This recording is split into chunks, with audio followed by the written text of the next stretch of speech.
I'm recording this short video mainly because I've been quite concerned by a lot of the discussions that have been happening within Facebook and elsewhere. What we need to be focusing on, I think, a bit more is what the opportunity is for u3as if we make the kind of changes that are being suggested. Now, the first thing we've got to be absolutely clear about is that the Council is not planned to be part of the formal governance structure of the u3a movement. Having said that, it will be elected by the membership and it will have a role in the planning and budgetary cycles.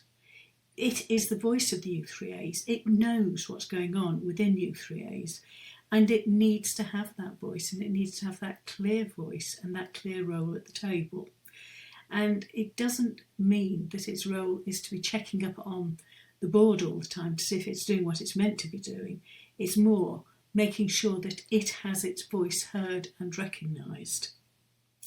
As part of that, identifying what needs to be done, we've got the strategy groups. Now, these haven't really taken off yet, but they're all in process at the moment. And they also are not part of the governance structure, but they comprise u3a members and members of staff working together to address our strategic objectives. As the voice of u3as, the Council will have a crucial role in identifying the style and the operation of the u3a movement in the future. Yes, every u3a is independent and not all u3as have the same ideas about what they should be doing. Now, we're all part of the same family. We all share the same DNA, but we've got different ideas about what we should be doing and how we should be doing it. And that's absolutely fine. And there's no move to change that. But what we would hope is that as we move forward, we also have scope for looking not only at what u3as are doing locally, but when u3as want to come together, some of them, not necessarily all of them, in raising our voice and being part of the bigger debate on, whether we like it or not, what is happening in society for our generation. And okay, I know we span probably 3 or 4 different generations now, but it is looking at what the future holds for people who are approaching or in retirement today. Now, as the voice of the u3as, the Council will hopefully identify opportunities and actions and will be consulted on areas for development. It will assist, I hope, in identifying u3a members able to work with the staff in member-facing initiatives.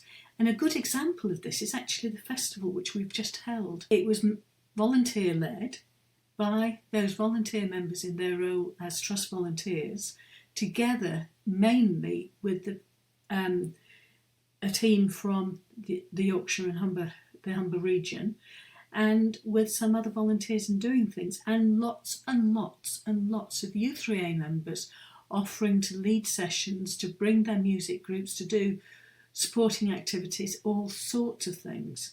Now, that is the kind of thing that would be very much part of the Council role, to be enabling that kind of activity which raises our profile and helps the u3a to be seen as more than just local but national. We're constantly getting people saying, but nobody's ever heard of the u3a. And it's by the Council taking hold of some of those activities, showing the life and vitality of our organisation, that we have a hope of moving forward as a really thriving, growing organisation.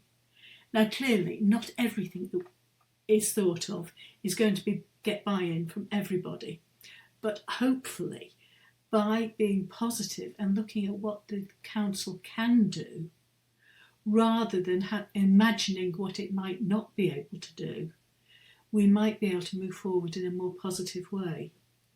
But the one thing I am certain of is that something has got to be done to get away from this reality at the moment of anybody who becomes a board member effectively taking on a full-time role.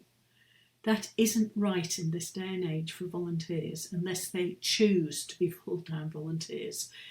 We need to have people who've got the skill sets to do the things that the board has to do to make sure that we keep ourselves legal, that we keep ourselves financially viable. But we also need the energy and the vitality of u3as within the council, enabling us to look at the things that we can do and can do well together. This is what it's about. It's about being a modern, thriving organisation that really is fit for the future.